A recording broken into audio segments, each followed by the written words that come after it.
Allahu Allahu Allahu Allah Allahu Allahu Allahu Allah.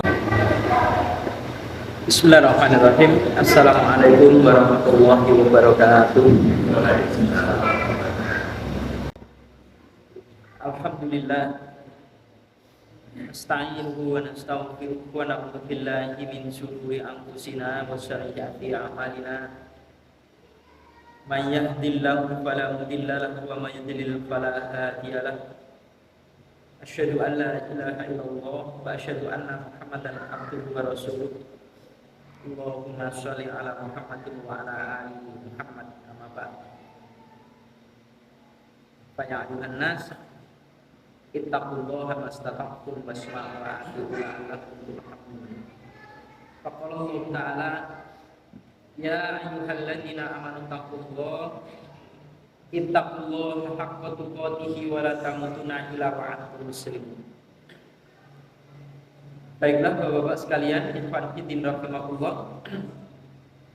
Kita akan lanjutkan kembali di pembacaan kitab Riyadhus Shalihin, masih di bab tentang fadli zuhdi, bab keutamaan zuhud.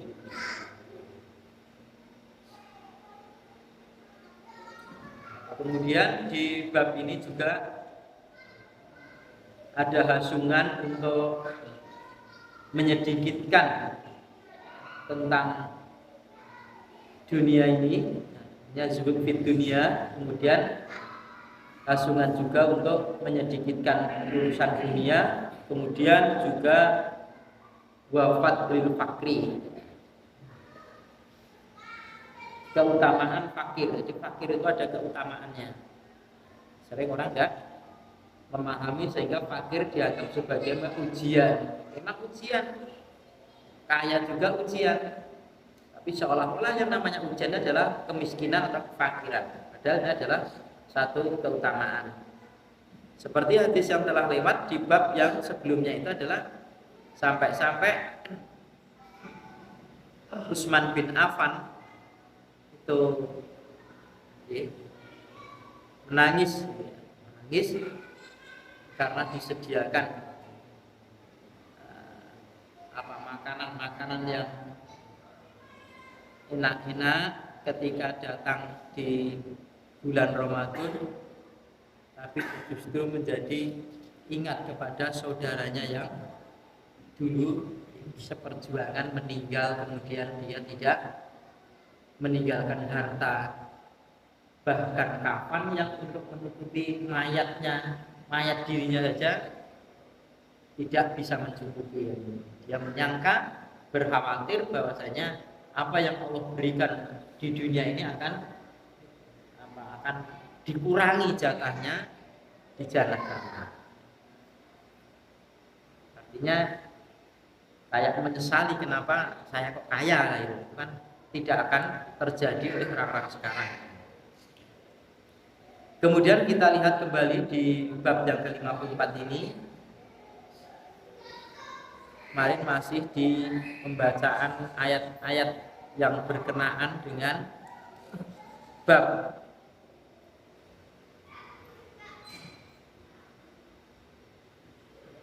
Sekarang dalam kitab saya baris yang paling atas di halaman 232 bagi kitab yang sama. Wa qala ta'ala, dan kalam Allah Ta'ala, a'udzubillahi minasyaitonirrajim. Zuizina linnasi, dihias-hiasi pada para manusia itu hubus syahwati, kecintaan kepada syahwat, minan nisa'i, dari perempuan-perempuan, wal banina, dan anak-anak, wal qanatirina, dan wal qanatirinal muqantarati, dan harta yang berkintor-kintor. Kintor-kintor itu bertumpuk-tumpuk. tumpuan harta, artinya menunjukkan harta yang banyak. Wujudnya itu minad dhahabi wal fiddati, dari emas dan perak. Wal khailil musawwamati, dan juga kuda yang ditandai. Wal an'ami, dan binatang ternak. Wal harsi, dan tanaman.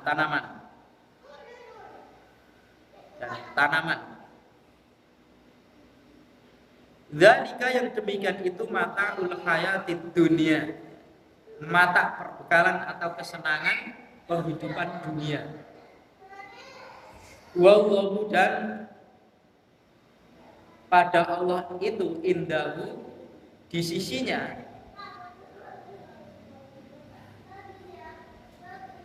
husnul ma'abi, sebaik-baik tempat kembali. Kalau ini surat Ali Imran ya, ayat yang ke-14. Ayat ini ayat masyhur di kalangan para mubalik atau penceramah. Banyak dijadikan sebagai dalil-dalil ini. Dari para manusia itu dihias-hiasi dengan adanya kesenangan pada keinginan-keinginan syahwatnya itu. Yang pertama adalah pada para perempuan. Ini bagi laki-laki. Perempuan ya pada laki-laki. Kemudian anak-anak itu juga menjadi kebanggaan. Istri juga seperti itu, ya. Kesenangan. Berumpama dari kalangan laki-laki sampai diperbolehkan menikah lebih daripada satu. Menurut pertimbangan syariat adalah laki-laki ini adalah kecenderungan kesyahwatnya kepada perempuan itu besar, maka diperbolehkan menikah lebih dari satu kalau memang diperlukan.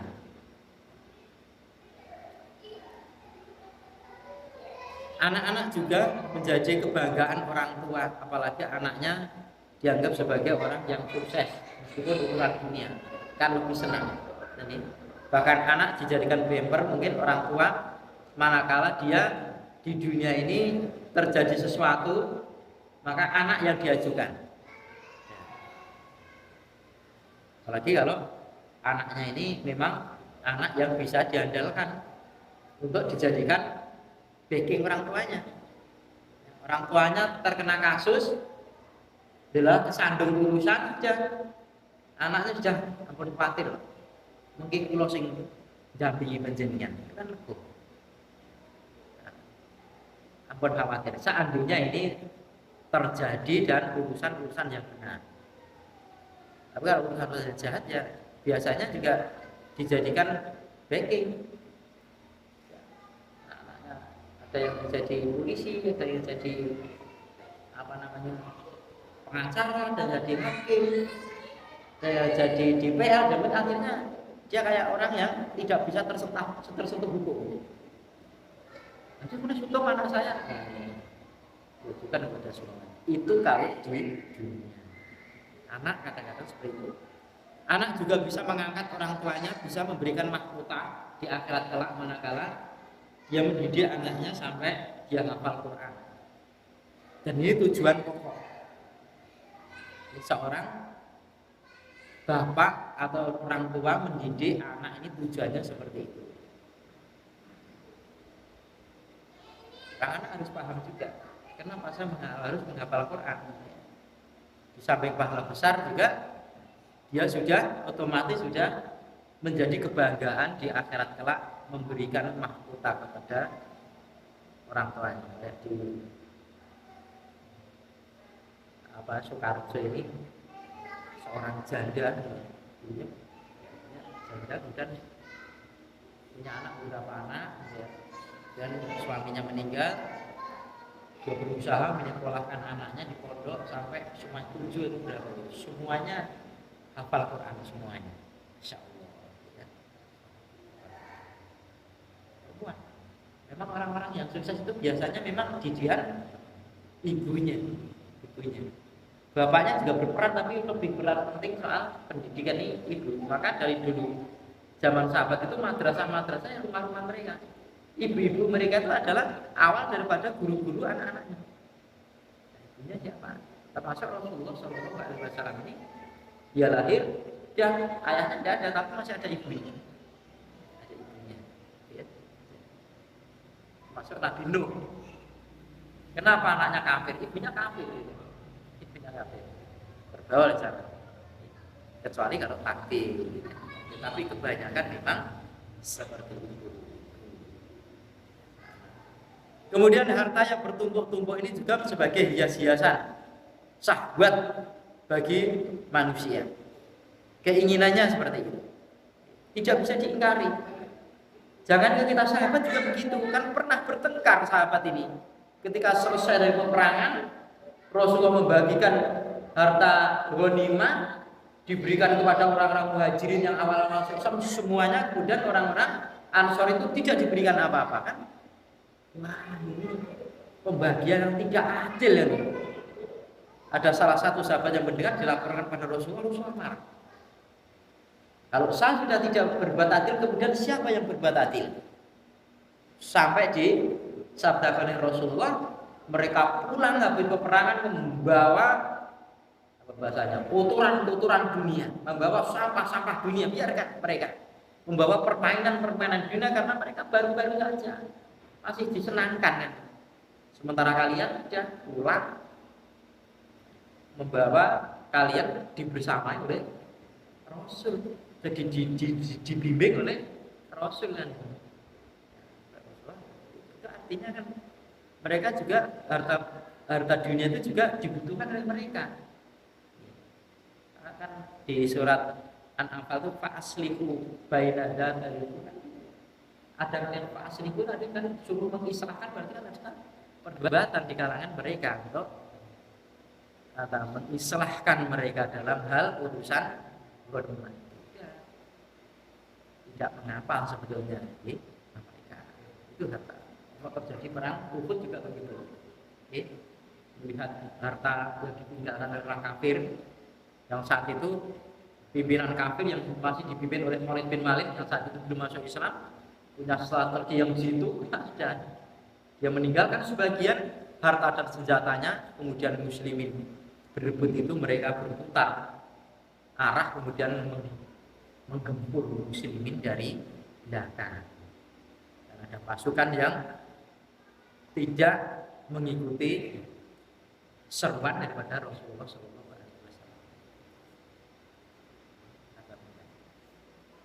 Tapi di kalangan mereka selesai Rasulullah memberikan satu jam terbaik, dia ngikut. Nah, orang-orang sekarang kadang orang sudah mabuk dunia, dikatakan oh kamu salah mengambil duluan, saya nekat saja. Nah, seperti itu. Bedanya seperti itu. Ketika para sahabat itu ya baik-baiknya sahabat, ketika akan terjadi satu penyimpangan, baru akan terjadi penyimpangan, begitu diputuskan oleh keputusan Rasul ataupun dengan ayat hujjah, kecintaan mereka kepada Allah dan Rasulnya, itu makanya sahabat tidak ada tandingannya buat kalangan-kalangan muslimin sampai hari kiamat. Maka di masa keemasan itulah semua syariat tidak pernah ditinggalkan oleh mereka, itu zaman sahabat itu semua dilaksanakan. Kemudian juga ya, harta bertumpuk-tumpuk khususnya dari emas dan perak itu menjadikan mata uang zaman dahulu gitu ya, zahab dan fiddah ini. Kemudian kendaraan yang bagus, yang ditandai atau yang dinamai, kendaraan yang tumpaan yang bagus, dan kita boleh memberikan nama kepada binatang atau kepada kendaraan kita. Rasulullah juga kudanya juga diberi nama kan ini. Mungkin sepeda motor kita diberikan nama, tidak apa-apa, dijenengi, betul-betul dikundahi kita. Tapi dulu punya teman di Wonogiri itu, gurunya itu diberi nama Kifayah. kira itu fakul kifayah. Burung namanya kifayah. Kendaraan juga boleh kalau diberi nama yang baik. Kuda-kuda yang ditandai dengan nama. Bahkan Rasul itu kalau berkuda itu wah, masya Allah, tangkasnya luar biasa. Suatu ketika Madinah itu terjadi ada suara benturan, orang kan panik, apa ini? Mau terjadi begini, Rasul aja ngambil kudanya Abu Talha, kemudian lepas tangan, nggak pakai kendali, waktu dengan cepat, kemudian orang sama bingung. Rasul menenang, oh tidak ada apa-apa, saya habis dari sana. Pemimpin ini bisa menenangkan rakyatnya. Jadi apa-apa aja. Sekiranya orang yang disuruh itu tidak bisa melintasi dan dia punya waktu sudah. Kita juga begitu sebenarnya. Naik kendaraan dengan cara yang cepat itu sebenarnya tidak apa-apa. Tapi kita hampir tidak bisa bedakan antara cepat dengan buru-buru itu. Beda, orang buru-buru dengan cepat-cepat itu berbeda. Akhirnya kita berdua. Kalau buru-buru itu daripada setan, tapi kalau cepat-cepat itu ya bukan. Tapi kan tipis ya, perbedaannya tipis. Terburu-buru dengan cepat, nggak apa-apa, bisa. Kalau dulu kan sering Rasulullah itu pacuan kuda, tangkasan berkuda, nggak apa-apa. Tangkasan dalam naik kendaraan, nggak apa-apa. Apalagi olahraga yang memang diperintahkan, termasuk renang. Saya ini termasuk renang, gimana nih hanya. Sudah beberapa kali latihan, sing latih iki kan jengkel ya. Bapak pun Mas pokoknya untuk niate menjalankan ini. Nah, ngoten mawon. Niate berkuda. Pernah lakon. Kali Mas Arno latihan berkuda di Darjo.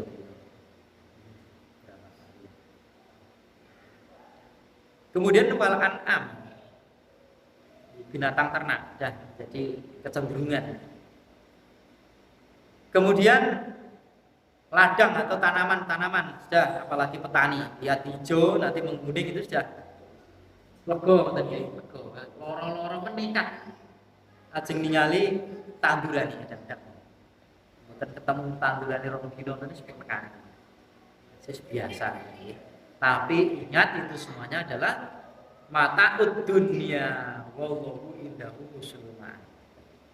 Itu semua itu adalah perbekalan atau kesenangan dunia saja. Sementara tempat yang paling baik kalian ada tempat kembalikan yang paling baik itu adalah sana di sisi Allah Ta'ala. Jadi semua apa yang ada di dunia ini, semua yang kita miliki itu adalah semuanya sifatnya sementara saja, fana semuanya. Tinggal kita pinter-pinternya bisa menjadi langgeng atau tidak. Dititipi duit sementara, bisa dilanggengkan kok, disedekahkan. Ini bisa langgeng sampai akhirat sana. Bisa. Atau dititipi macam-macam gitu ya. Semuanya bisa saja. Termasuk kebaikan orang yang mensedekahkan sejoli. Sejoli itu ya. Kalau dulu ya kuda dengan dengan injaannya dan dudukannya itu. Dulu ya sepeda pantal dengan saddlenya, sepeda motor dengan bensinnya mungkin gitu ya, pertamax atau pertalite-nya. Itu namanya jalan fisabilillah. Wa qala ta'ala, dan berkalam Allah Ta'ala, ya ayyuhan nas, wahai para manusia, inna wa'dallahi al-haqqu, sesungguhnya janjinya Allah itu hak, benar. Fala taghurrannakumul hayatud dunya, maka janganlah benar-benar menipu pada kalian itu, terperdaya pada kalian itu, memperdayakan pada kalian itu penghidupan dunia. Wala yaghurrannakum, dan janganlah kalian memperdayakan kalian, menipu kalian billahi dengan urusan Allah al-ghurur, penipuan. Ghurur, penipuan di sini artinya yang biasa nipu itu setan. Dunia yang fana itu dianggap tujuan. Jadi seruannya bukan ya ayyuhalladzina amanu tapi ya ayyuhan nas, semua manusia. Diseru Allah Ta'ala, diingatkan bahwa janjinya Allah itu benar. Jangan sekali-kali kalian itu terperdayakan oleh penghidupan dunia. Dan janganlah sekali-kali kalian itu terperdayakan untuk urusan-urusan Allah pada siapa? Pada siapa tukang penipu. Tukang dulu ya ini syaitan, nanti masuk karena syaitan. Wa qala ta'ala, dan berkalam Allah Ta'ala, alhaakumut takatsur. Alhaakum, melalaikan pada kalian itu at-takatsur, bermegah-megahan atau berbanyak-banyakan soal harta. Hatta yurtumu, sampai kalian itu menziarahi al-qubur.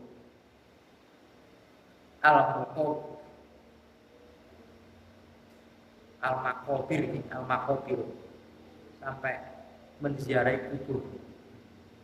Kala saufa, maka janganlah kamu sekali-kali jangan, saufa akan taklamuna, kalian mengetahui. Summa, kemudian kala, jangan begitu. Saufa taklamuna, akan mengetahui kalian itu. Kalian akan mengetahui. Sampai bilangnya Allah Ta'ala sampai ketiga kali kala. Dan Rasul juga begitu. Ada yang penting itu kadang bilang 3 kali. Sekali-kali kamu itu jangan seperti itu ya. Lau taklamuna, kalaulah atau jikalah kalian itu mengetahui ilmal yakina, pengetahuan yang yakin. Yakin di sini adalah kematian. Ayat itu hatta yakal yakin, sampai kalian menemui kematian. Yang namanya kematian itu sesuatu yang diyakini oleh siapapun, baik orang beriman maupun orang kafir. Kali jangan begitu ya, kamu jangan sampai bermegah-megahan, berbanyak-banyakan, sampai melalaikan kalian itu urusan-urusan ibadah, urusan-urusan mengabdi pada Allah Ta'ala. Kelalaianmu itu sampai kamu bawa ke ziarah kubur, ya. Kamu mendatangi kubur di sana sampai lama. Kamu jangan seperti itu. Ya, kamu akan mengetahui.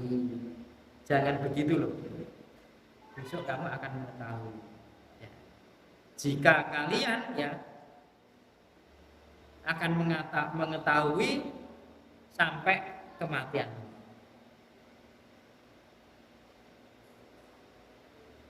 Wa qala ta'ala, dan berkalam Allah Ta'ala, wa ma hadhil hayatud dunya, dan tidaklah penghidupan ini ad-dunya, dunia, illa kecuali lahun, guruan, walaibun, dan permainan. Wa inal darul akhirata, dan sesungguhnya kampung akhirat itu, lahia, sungguh dia kampung akhirat itu, la hayawanu,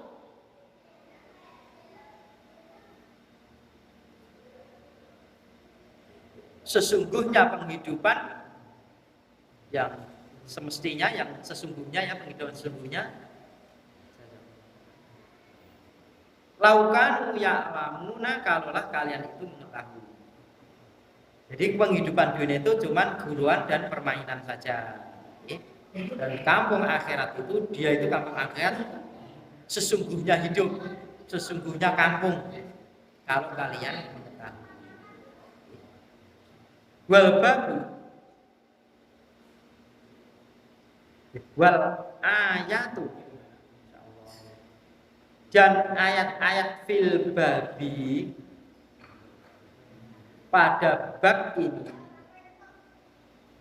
katsiratun, banyak,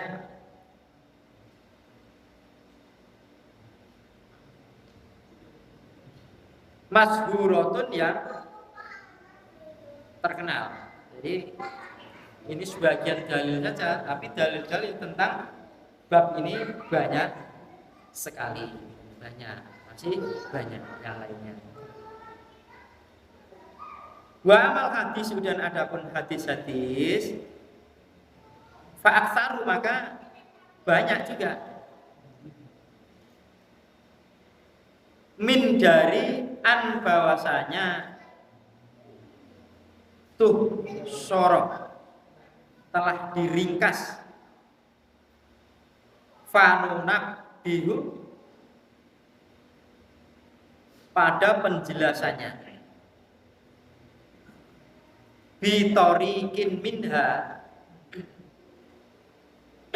pada jalan minha darinya, dari penjelasan tadi torofin ya. Bitorofin dengan torof itu hadis ini torofnya sana, hadis nomor 2 karena torofnya nomor 1, ini persamaan hadis ini, kembalinya hadis itu banyak juga, keterangannya diringkas di sana. Ala atas masih wahu, pada kesamaannya. Jadi pada torof-torofnya itu di sana itu, di selain daripada hadis-hadis yang akan ditampilkan itu, masih ada torof-torof hadis yang lain, di bab lain juga banyak di hadisnya itu, di sana dijelaskan dengan ringkas.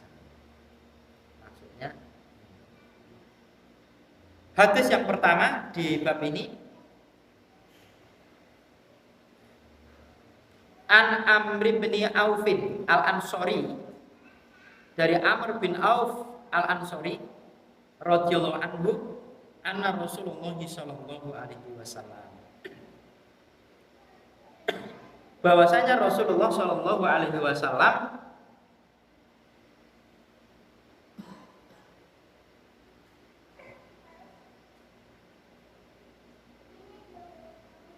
ba'atha, beliau mengutus Aba Ubadah bin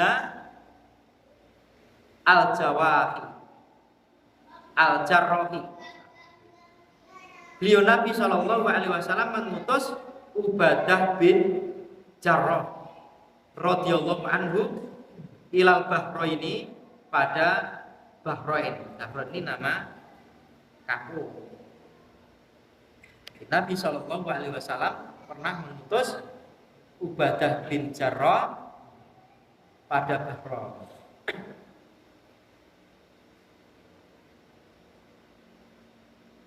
Yakti, dia datang bijizyatiha, dengan jizyahnya. Jizyahnya harta yang diambil dari sana.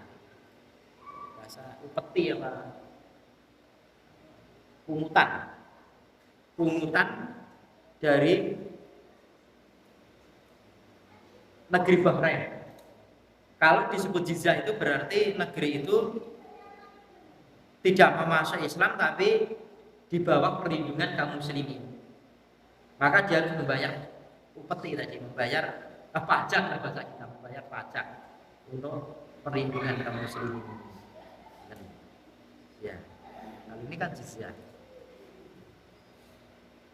Faqadima, maka datang si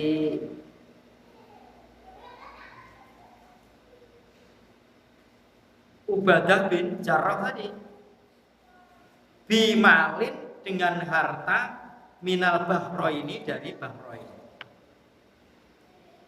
Itu datang ke sana mengambil upeti atau yaitu tadi pajaknya, kemudian datang ke Madinah lagi, sampai ke Madinah lagi, bawa harta dari sana.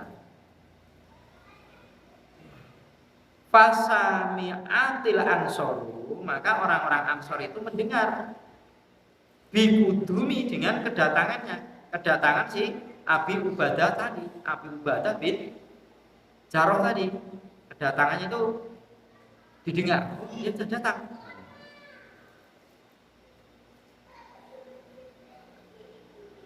Fawafau, maka mereka menyempurnakan sholat al-fajri, sholat fajar, ma'a Rasulillah sallallahu alaihi wasallam, bersama Rasulullah sallallahu alaihi wasallam. Jadi datangnya di waktu subuh, Mereka menyempurnakan sholat subuhnya bersama Nabi, artinya mereka bermakmum pada Nabi. Para sahabat itu ketika Ubadah bin Jarrah tadi datang dari negeri Bahrain membawa harta pungutan tadi. Falamma sholat Rasulullah sallallahu alaihi wasallam, maka tatkala beliau telah sholat, maka tatkala telah sholat Rasulullah SAW itu insorofa, kemudian beliau bubaran, fata'arradu, maka orang banyak itu menghadap lahu kepada Nabi. Fatabas sama Rasulullah sallallahu alaihi wasallam, maka tersenyumlah Rasulullah sallallahu alaihi wasallam. Khina ro'ahum, ketika beliau melihat mereka para sahabat menghadap kepada beliau. Sumakola, kemudian beliau bersabda, Adzunukum, aku menyangka pada kalian, samitum, kalian itu telah mendengar, anak bahwasanya Aba Ubadah tadi kodima telah datang bisyai'id dengan sesuatu minal Bahrain, dari negeri Bahrain sana. Setelah sholat subuh Rasulullah bubaran dari sholat subuh, kemudian para sahabat yang sholat subuh dengan Nabi itu menghadap Nabi karena tahu sih sahabatnya Ubadah bin Jarrah tadi telah datang dari negeri Bahrain membawa harta pungutan yang banyak. Setelah itu Nabi menghadap pada sahabat itu, dihadapi dengan tersenyum. Kira Nabi senang. Ya, saya menyangka kalian telah mendengar toh, kalau utusan saya Ubadah telah datang membawa sesuatu dari Bahrain toh. Faqalu, maka para sahabat menjawab, ajal ya Rasulullah. Nggih, leres ya Rasulullah. Leres, mirang ya Rasul. Senang namanya. Setelah yang Nabi itu bagian penting. Faqala, maka bersabda Nabi, absyiru, kalian bergembiralah. Wa amilu, dan kalian berangan-anganlah, ma yasurrukum, apa yang menyenangkan buat kalian, atau apa yang memudahkan buat kalian. Fa wallahi, maka demi Allah, mal faqr, tidaklah kefakiran, ahsya,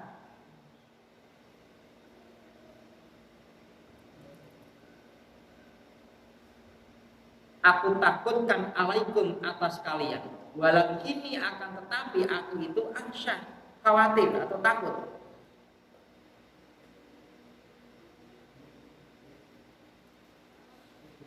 antu besato, bahwasanya dihamparkan dunia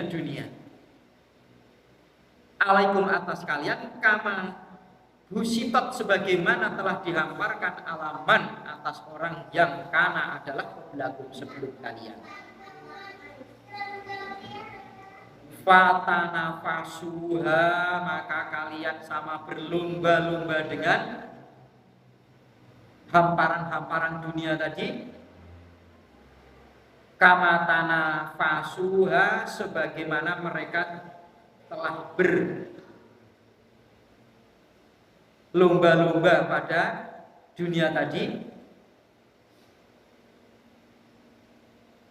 Fatuh likakum, maka akan membinasakan pada kalian. Jadi mengandung kalimat tersembunyi, maka Allah membinasakan pada kalian. Kama, sebagaimana ahlakakum, sebagaimana Allah telah membinasakan mereka qablakum tadi, utamakan. Nah, ini diingatkan oleh Rasul. Jadi ceritanya Rasulullah SAW ini memerintahkan si Ubadah bin Jarrah pergi ke negeri Bahrain untuk memungut pungutan di sana. Ya, karena di bawah kekuasaan muslimin, ya udahlah, tidak mau Islam sudah. Tapi kalau tidak mau Islam, tidak mau membayar jizyah, perangi. Kalau mau, ya udah. muslim kafir yang ada perlindungan dengan muslimin. Ya, tarik saja jizyahnya di sana. Nah, setelah itu sudah selesai menarik pulang.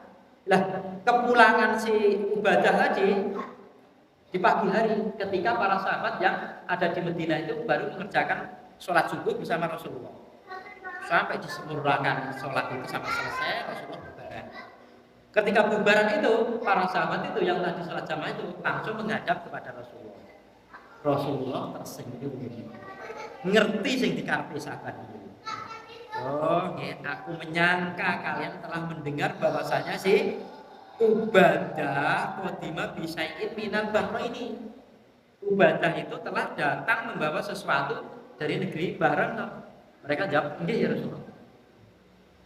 Tujuan kami menghadap panjenengan nggih niku." Nah, sudah. Setelah itu Rasulullah Shallallahu alaihi wasallam kemudian, "Ya, kalian bergembiralah. Berangan-anganlah kalian." Nah, kan bayangin terus ini kan ada. Nah, jadi bagian itu berangan-anganlah kalian. Apa yang akan memudahkan dari penghidupan kalian? Harta kan mudah kalian, ya. Bisa membiayai penghidupan keluarga kalian, bisa menjadikan maisha buat kalian. Tetapi diingatkan oleh Rasul sampai bersumpah, Allah, maka demi Allah tidaklah kefakiran aku khawatirkan atas kalian. Kalian fakir ini tidak akan saya khawatirkan, kan tidak akan balik menjadi kafir karena fakir.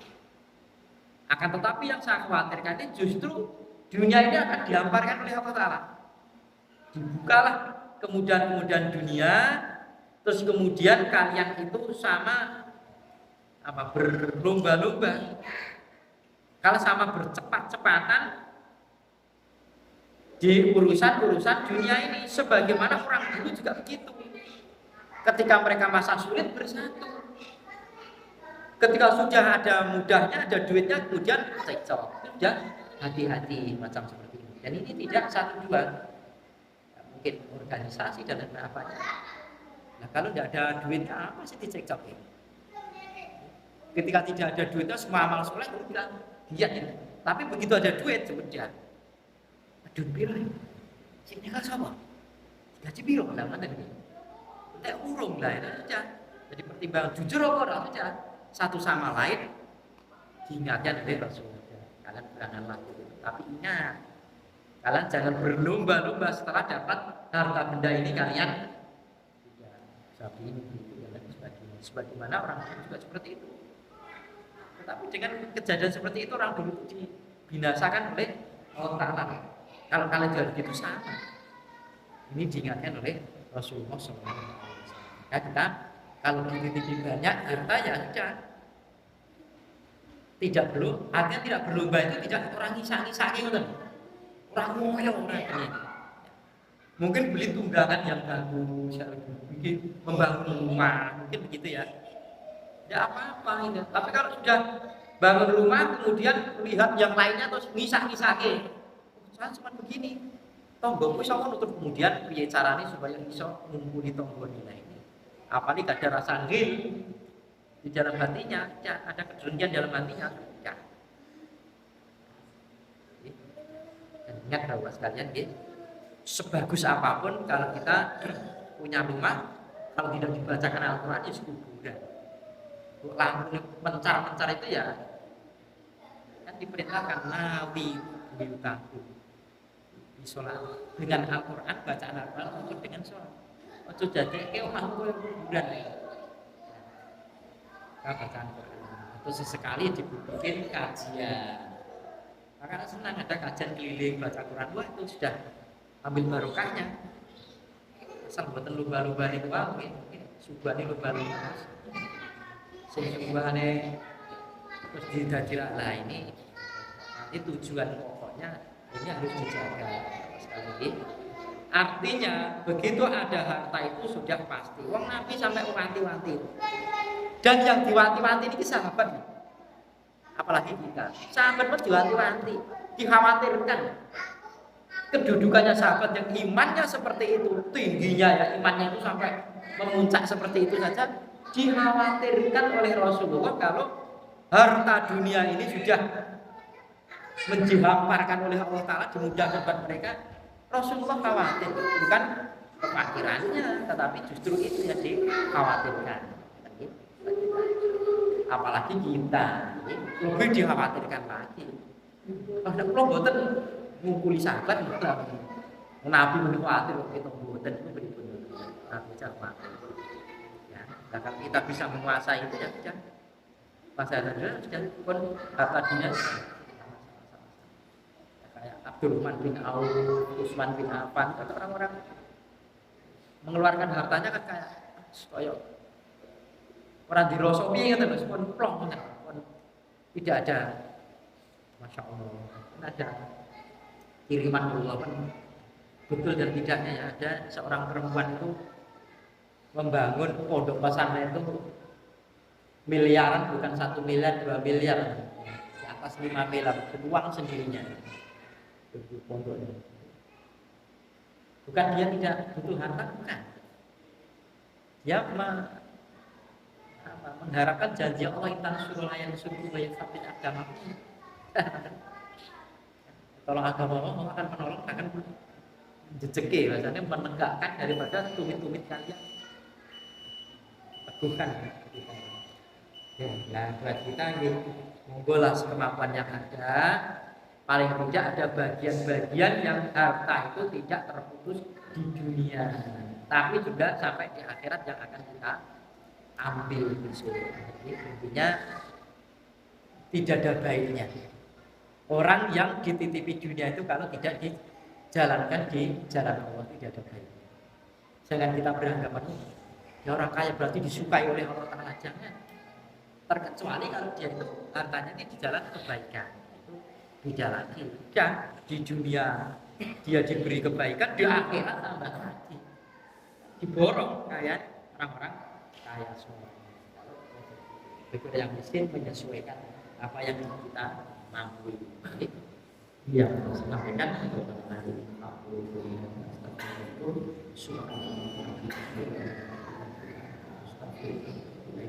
Assalamualaikum warahmatullahi wabarakatuh.